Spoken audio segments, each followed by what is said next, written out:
Welcome to grey matter enhancer. আজ মহাশ্বেতা দেবীর অনুবাদিত ভারতের লোককথা এই বইটি থেকে যে গল্পটি পাঠ করব সেটি হলো এক আধলাই জীবনযাপন। এটা কোঙ্কনি গল্প, গোয়ার সলসেট থেকে। শুরু করছি। এক বুড়ির এক বিয়ের যোগ্যী মেয়ে, মাকে বাড়ির কাজে সাহায্য করারও যোগ্যী, তবে বেজায় আলসে কুঁড়ে তো, সংসারে কুটো ভেঙে দুটো করে না। মা ভোরে উঠে ঝাঁটপাট, ধোয়াধুয়ি, রাঁধাবাড়া সব করে, মেয়ে শুয়েই থাকে। রোজ সকালে মা ডাকে, অভারো উঠে পড়ো, সূর্য যে মন্দির ছুঁলো। মেয়ে বলে, সূর্য যদি অদ্দূর উঠে থাকে উঠুক গে, আমি ফিতে আর চিরুনি ছাড়াই চুল বাঁধতে জানি, এক দামড়ি পেলেই চালিয়ে নিতে জানি। এরপর উঠে ধীরে সুস্থে ও নাই ধোয়, খায়, সাজে, চুল বাঁধে। এমনিই চলতে থাকে দিনের পর দিন। একদিন রাজপুত্র সে পথে যাচ্ছে, শুনল বুড়ি বলছে, অভারো সকাল হয়েছে, সূর্য যে মন্দিরের চূড়ো ছুঁলো। আর মেয়ে বলছে, সূর্য যদি অদ্দূর উঠে থাকে উঠুক না, চিরুনি বা ফিতে ছাড়াই চুল বাঁধতেও জানি, এক দামড়ি পেলেই চালিয়ে নিতেও পারি। শেষের কথাগুলো কুমারের মনে ধরল। সে ঠিক করল ভারোকে বিয়ে করবে, বাজিয়ে দেখবে। একটা একরত্তি তামার পয়সা দিয়ে ও জীবন চালায় কি করে? দামড়ি তো সবচেয়ে কম দামি মুদ্রা, যাকে বলে আধলা। কুমার তো জানে তার পক্ষে এক গরিব বুড়ির মেয়েকে বিয়ে করা সহজ হবে না। ঘরে ফিরে বাবার আস্তাবলে এক ঘোড়ার খাঁচায় ও পড়ে থাকলো। প্রাসাদে সবাই তাকে খুঁজে ফিরছে। সন্ধেবেলা দাসীরা ঘোড়াকে দানা, ছোলা, মটর খাওয়াতে এসেছে। রাজকুমার দেখছে সেগুলো ওরাই খাচ্ছে, ঘোড়াকে দিচ্ছে খোসাটা। কুমার রাগ চেপে রাখতে পারল না, উঠে এসে বলল, ওহো, নিজেরা খাও ছোলা, ঘোড়াকে দাও খোসা। তোমরা মুটিয়ে যাচ্ছ আর আমার ঘোড়াগুলো রোগা হচ্ছে, এত অবাক হবার কি আছে? দাসীরা সে কথায় কানই দিল না। তারা চেঁচিয়ে উঠল, কুমার, এখানে আপনি কি করছেন? ওরা আপনার খোঁজে রাজ্য তোলপাড় করছে, আপনি আস্তাবলে পড়ে আছেন। কুমার বললেন, তিনি কোথায় আছেন তা বলে দিলে ওদের পেটাবেন। বজ্জাত মেয়েগুলো শাসানি খেয়ে মোটেই দমল না। হাসতে হাসতে ওরা রাজাকে বলছে, মহারাজ, একটা বলবো না দুটো বলবো? রাজা তো ছেলের জন্য বড়ই অধীর। বললেন, তোমাদের কিসে কি এসে যায়? এই খাচ্ছ, এই চেঁচাচ্ছ, আমি ছেলের কথা ভাবছি। মহারাজ, শুনেই দেখুন, সুসংবাদই আছে। সে একটা হোক বা দুটো হোক, যা বলবার ঝটপট বলো। দাসীরা বলল, ঘোড়াকে ছোলা খাওয়াতে গিয়ে ওরা দেখেছে যে কুমার আস্তাবলে শুয়ে আছেন। রাজা তখনই গেলেন আস্তাবলে, কুমারকে দেখতে পেলেন। ও বললেন, কি হয়েছে তোমার? কেউ কি মনে ঘা দিয়েছে? যদি কেউ তোমার গায়ে হাত তুলে থাকে তার হাত কেটে ফেলে দেব, যদি কেউ নজরবান ছুঁড়ে থাকে তার চোখ গেলে দেব। শুধু বলো কি চাও, এনে দেব। আমার কিছুই হয়নি, কেউ হাত পা তোলেনি গায়ে, কুনজরও হানেনি। একটিই প্রার্থনা আমার, এক বুড়ির মেয়েকে বিয়ে করতে চাই। এই কথা? হবে, যা চাও তাই হবে, গোমরা হয়ে থেকো না অত। এসো, খাওয়া দাওয়া করো। কুমার আস্তাবল ছেড়ে বাবার সঙ্গে গেলেন। সেই বুড়িকে তলব পাঠাবার আগে রাজা ছেলেকে অনেক বোঝালেন, এমন মূর্খের মতো বিয়ে করলে তা বিজ্ঞানও খুবই সম্ভব। সে কুমার একদিন দেশের রাজা হবে, ভিখিরি তুল্য একটা মেয়েকে বিয়ে করে কি করে?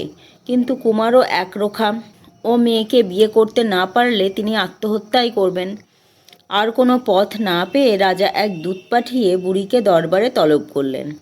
বুড়ি তো ঘাবড়ে গেছে, কি এমন অপরাধ করেছে যে রাজা ডাকলো। ভেবে ভেবে দিশে পায় না বেচারি। রাজার হুকুম মানতেও হবে, কাঁপতে কাঁপতে গেছে দরবারে। বুড়ি প্রণাম জানাচ্ছে, রাজা আঙুল দেখাচ্ছেন, চেয়ারে বসো। বুড়ি গরিবস্য গরিব, চেয়ার তার নেই, কখনো বসেও নি। রাজা সযত্নে হাত ধরে তাকে বসালেন। তারপর বললেন, তোমার সঙ্গে কুটুম্বিতা করতে চাই, আমার ছেলের হাতে তোমার মেয়েকে দাও। বুড়ি যখন বাক্যি ফিরে পেল বলল, মহারাজ, আমার সঙ্গে তামাশা করছেন? আপনি কে আর আমি কি? কেমন করে এমন বিয়ে হতে পারে? রাজা পই পই করে বোঝালেন, এ কোনো তামাশা নয়, বুড়ির মেয়ে ভারো ছাড়া আর কাউকে বিয়ে করতে চায় না কুমার। বুড়ির তো মাথায় সাঁধায় না কিছু। রাজা কি করে ভিখিরির মেয়েকে চাইছেন? আর ভারো, সে তো কুঁড়ের হদ্দ। বুড়ি হ্যাঁ বা না কিছুই না বলে ঘরে ফিরল। কাঁথা মুড়ি দিয়ে শুয়ে রইল। ভারোর কাছে এ এক নতুন ঘটনা। মা কোনোদিন এমন শুয়ে পড়ে না। সে শুধুলো মায়ের কি দেহগতি খারাপ? বুড়ি তাকে বেরিয়ে যেতে বলল। ভারো যেন তাকে না জ্বালায়। ভারো ছাড়ার পাত্রেই নয়। শেষ অবধি বুড়ি বলল, রাজা তাকে ডেকে বলেছে ভারোকে ব্যাটার বউ করবে। বুড়ি মহা বিপন্ন, কি করবে ভেবে পাচ্ছে না। কুমার বিয়ে করতে চেয়েছে, ভারত খুব গর্বিত। সে মাকে ঠেলে তুলে বলছে, এখনই যাও, রাজাকে বলে এসো আমরা রাজি। গভীর অনিচ্ছায় একেবারে বিভ্রান্ত বুড়ি আবার গেল প্রাসাদে। রাজাকে সম্মতি জানালো। রাজা কুমারকে খবর দিলেন। কুমার খুব আনন্দিত। রাজা বিয়ের আয়োজন করলেন রাজকীয়। বুড়ি তার সামান্য সাধের মধ্যে এক গরিব আত্মীয়দের ডাকল। বিয়ে হলো এক মহোৎসবের বর্ণচ্ছটায়। মাস দুই বাদে কুমারের মনে পড়েছে ভারোর সদম্ভ উক্তি, এক দামড়িতেই চালিয়ে নিতে পারি। এখন তো কথাটি পরখ করে দেখতেই হবে। কুমার রাজাকে বলল, একটা জাহাজ বানাতে দাও, আমি দেশে দেশে বাণিজ্য করব। রাজা বলছেন, কুমারের ব্যবসা বাণিজ্য করা দরকার নেই। রাজা বুড়ো হচ্ছেন, তিনি চান কুমার রাজ্যভার নিন। কুমার বললেন, কয়েক মাসের তো ব্যাপার, তাই জাহাজ একটা চাই। অগত্যা রাজা জাহাজ বানাতে আদেশ দিলেন। তার অর্থবল যত, লোকবল তত। যে জাহাজ বানাতে কয়েক মাস লাগার কথা, তা তৈরি হলো কয়েক দিনে। জাহাজের কাপ্তেন ও নাবিকরাও নিযুক্ত হলো। পথের জন্যে খাবার দাবার কুমার সামান্যই কিনলেন। ভারোকে নিয়ে নিলেন জাহাজে। ভারো তার মনের কথা বোঝেনি, সে তাঁর সঙ্গে যেতে পেরেই খুশি। কুমার যেখানেই নিয়ে যান না কেন। সুবাতাস দেখে জাহাজ পাল তুলে তীর ছাড়ল। বহুদিন চলে ওরা পৌঁছলেন এক দূর দেশে। সেখানেই নোঙর ফেলা হলো। দু একদিন থাকাও হলো। খাদ্যদ্রব্য যখন নিঃশেষ, কুমার ঠিক করলেন ভারোকে রেখে চলে যাবেন। কাপ্তেন আর নাবিকদের নিয়ে তীরে নামলেন কাজের অছিলায় এবং ভারোকে একলা ফেলে রেখে উধাও হলেন। ভারোর অজান্তে তাঁর শাড়ির আঁচলে বেঁধে দিলেন একটি তামার পয়সা, যা ভাঙালে বড়জোর 3 দামড়ি হবে। স্থলপথে কুমার তাঁর লোকজন নিয়ে দেশে ফিরে গেলেন। ওরা যাবার ঘণ্টাখানেক বাদে ভারোর খিদে পেয়েছে। জাহাজের ভাঁড়ার ঘরে গিয়ে দেখে এক দানা খাবার নেই। জাহাজে কোথাও নেই কিচ্ছু। সে দিন আর সে রাত তার উপসে কাটল। পরদিন যখন ভাবছে কি করে, আঁচলের খুঁটে বাঁধা কি যেন হাতে ঠেকল। গেরো খুলে দেখে একটি আধলা পয়সা, যার দাম মোটে 3 দামড়ি। এক আধলা নিয়ে সে কি করবে? অবশেষে দেখে এক বুড়ো জেলে মাছ ধরতে ধরতে জেলে ডিঙি নিয়ে জাহাজের কাছে এসেছে। ভারো তাকে কাকা বলে ডাকছে।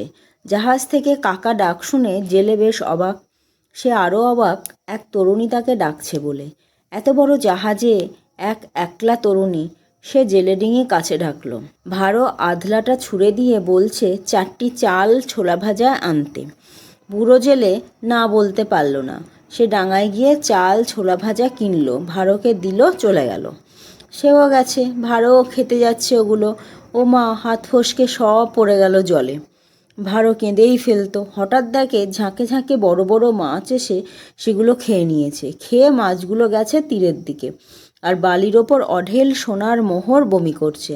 ভারো যেমন অবাক তেমনি খুশি। সে মোহর এনে এনে ও জাহাজ বোঝাই করেছে। আরও একটা দিন উপসে কাটল বটে, কিন্তু বুড়ো জেলের জন্য ও অপেক্ষা করে রইল। সকালে যখন ও এলো, ভারো তাকে একটি মোহর দিয়ে বলছে, যত রকম খাবার পাও কিনে আনো। আর জেলেকে একটা মোহর দিয়েছে বকশিস। এখন তো অজস্থল খাবার। ভারো পেটটি পুড়ে তা খেলো। পরদিন বুড়ো জেলেকে নিয়ে ও গেল ডাঙায়। ওরই সাহায্যে কিনলো খানিক জমি। পরদিন কিনলো কাঠের তক্তা, ইট, পাথর, একটা বড়সড় বাড়ি তৈরির সব সরঞ্জাম। বুড়ো জেলে ওকে একটি ছোট্ট কুটির বানিয়ে দিল। ভারো সেখান থেকে বাড়ি তৈরি তদারকি করে। জেলের সাহায্যে ও কিনলো পুরুষের পোশাক, সাজলো পুরুষ। 2 মাস বাদে কুমার ভাবছে, এক আধলায় ভারো কেমন জীবন কাটাচ্ছে দেখে আসি। আর একটা জাহাজ নিয়ে সে তো এসেছে দেখতে। পুরনো জাহাজটি দেখে জনশূন্য। বউকেও দেখতে পায় না। ভাবলো হতভাগী বুঝি ডুবে গেছে। জাহাজের মুখ ঘুরিয়ে দেশে ফিরবে এমন সময়ে দেখে সমুদ্র তীরে এক প্রাসাদ। প্রায় শেষ হয়ে এসেছে তার নির্মাণ। জানতে কৌতূহল হলো এ বাড়ি কার। ডাঙায় নেমে এক কারিগরের পোশাক পরে কুমার ওখানে গিয়ে কাজ চাইল। বুড়ো জেলেই তা কাজ দেখাশোনা করছে, সে কুমারকে নিয়ে গেল ভারোর কাছে। ভারো তো পুরুষের পোশাকে, কুমার তাকে চিনল না। ভারো চিনেছে বটে, তবে বুঝতে দিল না, যেন অচেনা লোক। এভাবেই তাকে কাজ দিয়েছে। পরিশ্রম সাধ্য কাজ দিতে একটু বাঁধল, দেখাশোনার কাজই দিল। তাকে থাকতেও দেয়া হলো মনিবের বাড়ি। রাতে ভারো দাসদের বলছে তার টেবিলেই একেও খেতে দিতে। কুমার সম্ভ্রমের বশে মালিকের সঙ্গে খেতে নারাজ। ভারো জোরাজুরি করছে, হাজার হলেও বউ তো বটে। আর কুমার অনিচ্ছা সত্ত্বেও খেতে বসেছে। নতুন মনিবের আচরণে সে বেশ ঘাবড়ে গেছে। এরপর ভারো বুড়ো জেলে আর কুমারকে দায়িত্ব দিচ্ছে আসবাবপত্র কিনে নতুন বাড়ি সাজাবার। কুমারের আসবাবপত্র বিষয়ে শখ যত, রুচিও তেমন। খাসা খাসা আসবাব কিনে সে নিজে সাজাচ্ছে। বাড়ি এখন খুব সুন্দর। এবার ভারো সব কারিগর, মিস্ত্রি, মজুরের পাওনা মিটিয়ে ছুটি দিচ্ছে। কুমারকে আর কদিন থাকতে বলছে। একদিন বাড়িতে যখন শুধু তারা দুজন, ভারো কুমারকে ডাকছে তার শোবার ঘরে। সবচেয়ে সুন্দর শাড়ি আর মণিমুক্ত পরে ভারো বসে আছে। কুমার ঢুকে একেবারে তাজ্জব। সামনে দাঁড়িয়ে ভারো। সে ভাবছে স্বপ্ন না সত্যি। এ কি ভারো? মুখে বাক্যে ফুটতে সে শুধোচ্ছে ব্যাপারখানা কি? ভারো তখন সবই বলছে। রাজকুমার তো তাকে ভাসিয়ে চলে গেল, তারপর মোটে একটা দিন সে উপোস করে। আঁচলে আধলা পেল, কেমন বুড়ো জেলেকে বলল তা নিয়ে চাল ছোলা ভাজা আনতে। যেই খেতে যাবে সব পড়ে গেল জলে।